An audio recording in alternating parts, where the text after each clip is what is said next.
What's up, everybody? Yeah, what's up? I don't know.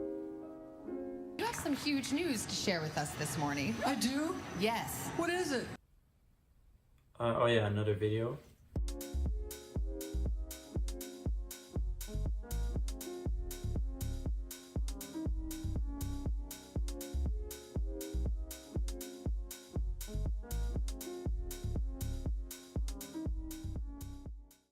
Today I wanted to do something a bit different. I think what most of you don't know about me, that I'm a neuroscience student with some background in psychology as well. And fashion has always been a very intriguing, fascinating sort of social group. So today I wanted to discuss the principle of uniqueness. I assume the majority of people who are into fashion have the urge to express their uniqueness through fashion. I think that's what a lot of people tend to describe when they explain why they're interested in fashion.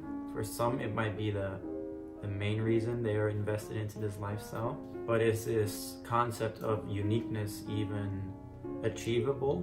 If we dissect the meaning of unique, we come to the conclusion that it describes the quality of being remarkable, unusual, even one of a kind. To me, it seems like it already describes several degrees of uniqueness, if you would. One more unique than the other. Remarkable could be considered less unique than unusual. Unusual could be less considered than one of a kind. And in my opinion, the one true definition of unique is one of a kind, just because it stems from the Latin unus, meaning one. I think of one of a kind. And to be fair, I use the word unique very loosely as well. I think I describe a lot of things as unique, which not necessarily are unique.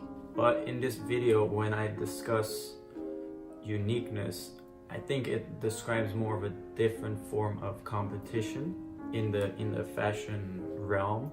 The drive to be unique can be described as a competition within or between groups, to be different or to stand out, to separate oneself from something or someone.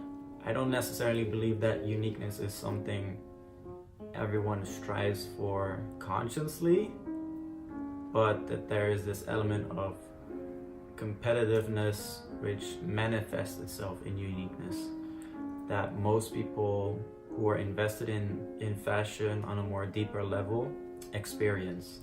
And because this is such a deep-rooted phenomenon, it will be very hard to consciously ignore. And I am too guilty of experiencing this. Having said all of that, I don't believe this is a bad thing, this competitive drive, this drive to be unique. But what my aim with this sort of caveat preface is to distinguish uniqueness in the way I will discuss it in this video. If we look at fashion and how people express their uniqueness, to me it seems there is an inherent lack of uniqueness, of one-of-a-kindness, just because of the simple fact that most items, whether they're mass-produced or not, they're still produced in multiples.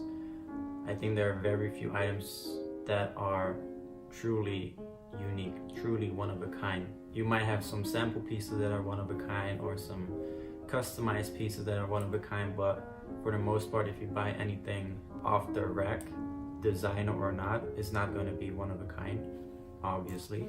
Therefore, the overall outfit or aesthetic of a person might be a better representation of uniqueness and how one expresses themselves. What I struggle with and what I question a lot is, do we truly believe in being unique? The issue with this is that there is a very human mentality of wanting to be part of a group, of wanting to belong. This can be traced back across evolution, mainly because it is a useful tool in survival. And that same primal urge remains in people today. What that kind of translates to is in terms of fashion, group, or lifestyle, however you want to call it, is that one might try to be unique and try to stand out, but they will always want to be recognized by like-minded people. Even though fashion has always been portrayed as being on the fringe, that is basically what it tries to accomplish, there is still a need for recognition and belonging. And I think very few people only have the desire to be unique. I think for the most part, people not necessarily crave, I mean some do, but I think people still look for and try to get recognition or belonging to a group, no matter how much you think you are on the fringe, on the edge, on the extreme. To me, having not been part of social media for years, I think I created my Instagram 2-3 months ago. For the most part, from the outside looking in for a long time, I mean now I'm part of it, I guess, I feel like social media has just created this big circle jerk fest in essence. People who might try to be unusual compared to, let's say, the majority of the population are invested in this tribe mentality on a smaller scale, and they tend to praise in-groups and disregard out-groups whose ideology or aesthetic does not line up with theirs. Think of people who are into archival fashion and disregard anything Virgil Abloh does, for example. But that's not the point of this video. That's just an example of smaller groups on the fringe of society already that tend to behave in this tribe mentality. Having said all of this leads me to the question I asked in the beginning. Is the concept of uniqueness even achievable in fashion? I mean, yes, on a micro level, of course, everyone is unique. Someone will wear something in a certain way, with certain details, with a certain build, that will be unique compared to others, obviously.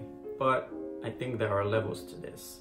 And like I mentioned in the beginning, when we discuss uniqueness, if you look at the definition, remarkable, unusual, or one of a kind, it describes part of the evolution of fashion. The deeper you go down this rabbit hole of fashion, designers, archives, the more unique garments and overall looks tend to get. However, to me, on a macro level, there's always going to be people who can be attributed to the same groups. Add to this the human tendency to copy and implement learned behavior, and what you get is this very quick snowball effect of people attaching themselves to an ideology or an aesthetic. And what social media has sort of enabled on a much grander scale is this confirmation bias that feeds this equivalence seeking behavior. What I mean by that is people reach out to other people who are appreciative of their aesthetic or ideology. It legitimizes our belief that what we wear is interesting or unique or whatever. Of course, there are the people who are trying to get ahead of trends, and these sort of trendsetters, although they are considered trendsetters or they try to get ahead of a trend, in the modern day and age, a truly unique idea, I don't think it really exists anymore. That no matter what you try, there's always a reason, there's always a precursor to what you try to do. For example, that you see it in a designer's collection. Where did the designer get their inspiration from? Was it previous work? Was it a consumer trend that they flipped or that they adapted to? I mean, fashion is still a business and it revolves around making a profit. So there's always this possibility. It opens up the possibility for there to be a broader appeal to play part in designing, which is fair, of course. Having said all of that, I wonder, is uniqueness just a fairy tale we try to convince each other of? Because it appeals to our need to be different, to be better than other people. Obviously, I am part of this. I am not exempt from what happens. I do try to express myself and try to be unique in what I portray, but to me it appears to be an illusion and something we as a collective fashion group try to use to distance ourselves from the majority of the population. In groups, out groups again. Myself, I know I'm being a hypocrite. I might look at the Instagram Explore page and think to myself, all these people look the same, knowing that I am not much different. But I think the key here is critical thinking and self-awareness, as with everything, I suppose. I feel like social media kind of inhibits the development of those attributes, because the tendency for groupthink is so much more likely. Anyway, that was my little rant discussion. I don't know what it is. What are your thoughts about this subject? I'd love to hear some of your arguments, some points. I mean, that's what this whole discussion, this video is about, to inspire dialogue, I suppose. That will be all. Thanks for watching. As always, deuces.